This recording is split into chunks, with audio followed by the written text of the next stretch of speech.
پہاڑی زبان میں اپڈیٹ سنیے۔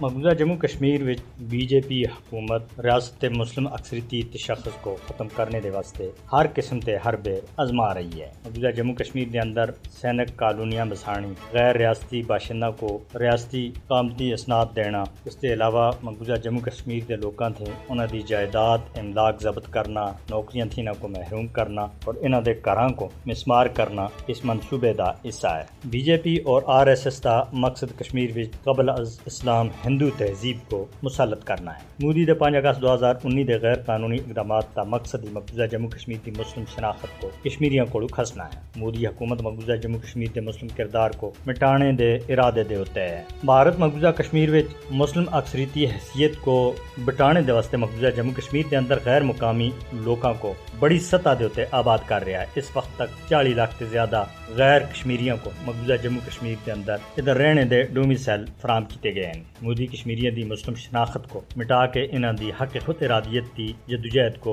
کمزور کرنا چاہتا ہے۔ لیکن مودی حکومت کو یہ گل یاد رکھنی چاہیے کہ وہ مقبوضہ جموں کشمیر دے اندر ان ہیلاں اور بہانہ دے ذریعے اور ان ہتھکنڈاں دے ذریعے کشمیریاں دے جذبہ آزادی کو کسی بھی صورت وچ ختم نہیں کر سکتا۔ بھارت سن آرٹیکل 370 کو منسوخ کر کے کشمیریاں تھے انہاں دی عزت اور شناخت سارا کچھ کھس کے دا ہے۔ اپنی کنی شناخت تا تحفظ کشمیری مسلمانوں دے واسطے موت اور زندگی دا مسئلہ ہے۔ کشمیری 5 اگست 2019 کو کی گئی تبدیلیاں کو کسی بھی صورت وچ تسلیم کرنے دے واسطے تیار نہیں ہیں۔ مقبوضہ جموں کشمیر دے اندر بھارت کی 5 اگست 2019 دی کاروائیاں تھے بعد تے صورتحال بہت زیادہ خراب ہے۔ مقبوضہ جموں کشمیر وچ بھارت کی آبادیاتی تبدیلیاں بین الاقوامی اصولاں دی بھی سراسر خلاف ورزی ہے۔ کشمیریاں دی شناخت کو برقرار رکھنے اور کشمیر دے اتے اقوام متحدہ دی قرارداداں دے اتے عمل درآمد دے واسطے بین الاقوامی برادری کو چاہیے کہ وہ بھارت دے اتے دباؤ پائے اور اپنے وعدیاں کو پورا کرے۔ کشمیری کسی بھی صورت وچ اپنے شہداء دے خون دے نال